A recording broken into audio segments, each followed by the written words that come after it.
Hey Legend, before we dive into the story, make sure to subscribe to my channel and support me. Thank you. She said, if you're not happy, the door's open. I smiled and said, sure, but remember, doors open both ways. The next morning, she woke up to a locked door and an empty house. I'm 29, and until 3 months ago, I thought I had my life figured out. I was engaged to Maya, my girlfriend of 4 years. We'd been living together for 2, split the rent 50-50 on a decent 2-bedroom in the city, and honestly, I thought we were solid.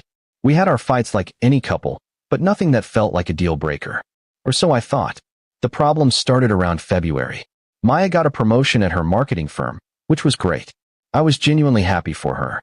More money, better title, the whole package.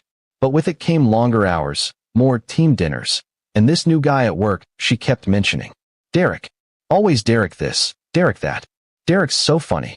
Derek's idea saved the campaign. Derek brought sushi for the team. I'm not the jealous type. Never have been. But when your fiancé starts coming home at midnight 3 nights a week smelling like wine and someone else's cologne, you start paying attention. I brought it up casually one night in March. Hey, you've been working late a lot. Everything okay? She barely looked up from her phone. Yeah, it's just busy season. You know how it is, right? And Derek's helping with all these late nights. That got her attention. Her head snapped up. What's that supposed to mean? Nothing. Just seems like he's around a lot. Oh my God, are you serious right now? He's my colleague. We work together. Don't be insecure. Insecure. That word sat wrong with me, but I dropped it. For a few weeks, I tried to be the understanding partner. I picked up extra chores, made sure dinner was ready when she got home late, didn't complain when she canceled our Saturday plans twice in a row because of work emergencies. Then came the night that changed everything. April 12th. I remember because it was my mom's birthday and Maya had promised to come to the family dinner. She texted me at 6 p.m. saying she couldn't make it. Client crisis. I drove to my parents alone, made excuses for her, and came home around 10 p.m. Our apartment was empty. Her location sharing was off. I called twice, no answer. I sat on the couch and waited. She walked in at 1:47 a.m. I know because I was staring at the clock. Her makeup was smudged, her hair was messy, and she had this guilty look that she tried to cover with annoyance. Why are you still up? Waiting for you. How was the client crisis? It was fine. We handled it. I'm exhausted. Can we not do this? Do what? I'm just asking about your night. She sighed like I was the problem. You're being weird lately. Clingy. It's suffocating. Clingy. For asking where my fiancé was at 2 a.m. That's when I knew something was really wrong. I started paying closer attention after that. Not proud of it. But I checked her phone one morning when she was in the shower. She'd gotten sloppy with her passcode. Used the same one for everything. There were texts with Derek. Lots of them. Nothing explicitly sexual, but the tone was all wrong. Inside jokes, heart emojis, can't wait to see you tomorrow, messages at 11 p.m. And then I saw it. A text from 3 days ago. Last night was amazing. You make me feel alive again. I felt sick. Actually physically nauseous. But I didn't confront her yet. I needed more. I needed to be sure. Update 1. I spent the next week gathering evidence like I was building a court case. I checked our credit card statements. There were charges I didn't recognize. A hotel in our city on a Tuesday afternoon in March. Dinner at an expensive steakhouse I'd never been to. Wine that cost more than our usual grocery budget. The worst part? I'd been putting extra money into our joint savings account that whole time. We were supposed to be saving for the wedding. The wedding I'd been planning while she was apparently screwing Derek at the Marriott downtown. On April 23rd, I finally had enough. I came home early from work and found her getting ready to go out. Full makeup, that black dress I loved, heels. Where are you going? Just drinks with some work friends. Girls' night. Really? Which girls? She hesitated. Just for a second. Sarah and Emma. Why are you interrogating me? I'm not. Have fun. She left. I waited 10 minutes. Then checked her location on Find My Friends. She turned it back on after I'd asked her about it the week before, probably to throw me off. She wasn't at the bar she'd mentioned. She was at that same hotel. I sat there for 3 hours. Just sat there in the dark, in our living room, surrounded by our stuff. The photos on the wall of us in Mexico.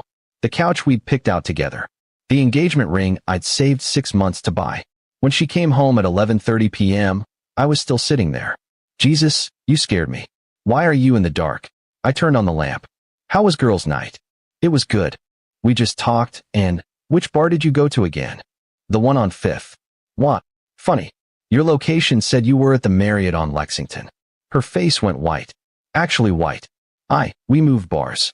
It was loud. Stop. Just stop lying. The silence was thick. She knew I knew. How long? I asked. It's not what you think. How long? She sat down, wouldn't look at me. 2 months. But it's not serious. It just happened.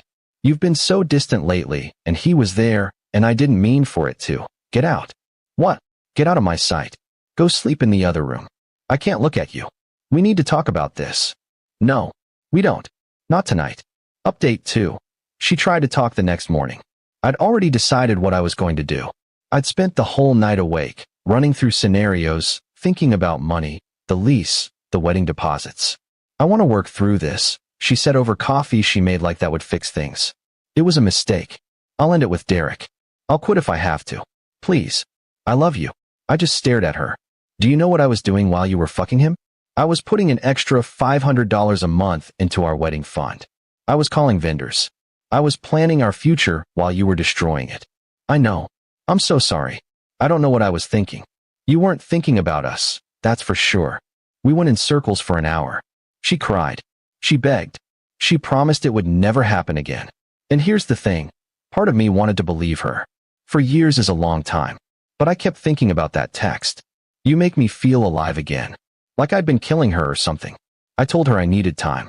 She could stay in the apartment, but we were done. Engagement off. I started sleeping on the couch, started looking for a new place. That's when she got nasty. Fine, she said one night, about a week after the confrontation. If you can't forgive me, maybe we weren't meant to be anyway. Maybe I was settling. Settling? You cheated on me. Because you stopped making me feel wanted. You got comfortable. You stopped trying. I stopped trying. I did everything while you were out living your double life. You're so dramatic. It was just physical. It didn't mean anything. That's when I laughed. Actually laughed. Just physical. Okay. She didn't like that. What's funny? You are. You're trying to make this my fault. I'm not. I'm just saying maybe we both made mistakes. No. You made a choice. Multiple choices. Every time you texted him. Every time you lied to me. Every time you let him touch you. Those were choices. Her face got hard. You know what? If you're not happy, the door's open. I smiled. Couldn't help it. Sure. But remember, doors open both ways. She rolled her eyes and walked away. That night, I made my plan. Update 3. I'd already found a new apartment. Signed the lease the day before. My buddy helped me move all my important stuff out over the weekend while Maya was at her sister's place. Clothes, documents, electronics, anything that mattered. I left the furniture. Most of it was hers anyway or stuff we'd bought together that I didn't care about. Sunday night, I came back one last time. Maya was asleep. I packed the last of my things quietly, took my name off the lease effective end of month, canceled my half of the utilities, transferred my portion of the savings account out, and left my key on the kitchen counter. Then I changed the locks. Technically illegal since my name was still on the lease for another week, but I'd already coordinated with the landlord. He wasn't happy about the situation, but understood when I explained. I paid for the lock change myself. I left a note on the counter next to the key.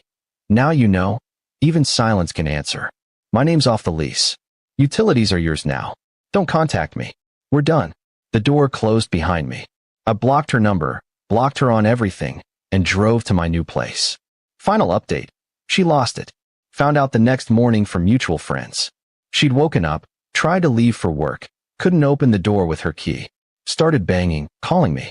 Nothing. She had to call the landlord who explained I'd moved out and changed the locks legally. She tried reaching me through friends, through my work email, even showed up at my job once. Security walked her out. Her family tried to reach out too. I ignored all of it. The best part?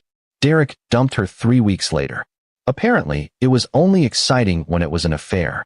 When she was actually available and blowing up his phone crying about me, he wasn't interested anymore. Heard she got demoted after their relationship became office gossip. I'm in a better place now, literally and mentally. Smaller apartment, but it's mine. Started going to the gym again, reconnected with friends I'd neglected. The money I'd saved for the wedding is going toward a down payment on a condo next year. Maya texted me last month from a new number. Long message about regret, therapy, wanting closure. I read it once and deleted it. Some doors, once closed, should stay that way. Edit 1. A lot of people asking about the joint savings. Yes, I took my half. Calculated exactly what I'd put in over 2 years, took that amount, left her portion untouched. I wasn't trying to screw her over financially, just wanted what was mine. Edit 2. The lease situation was handled legally. I gave proper notice to the landlord, paid my portion through the end of my obligation, and the lock change was approved. She could have fought it, but didn't. Edit 3. No, I don't feel bad. Someone asked if I was too harsh. She had months to come clean, months to choose me. She didn't. Actions have consequences.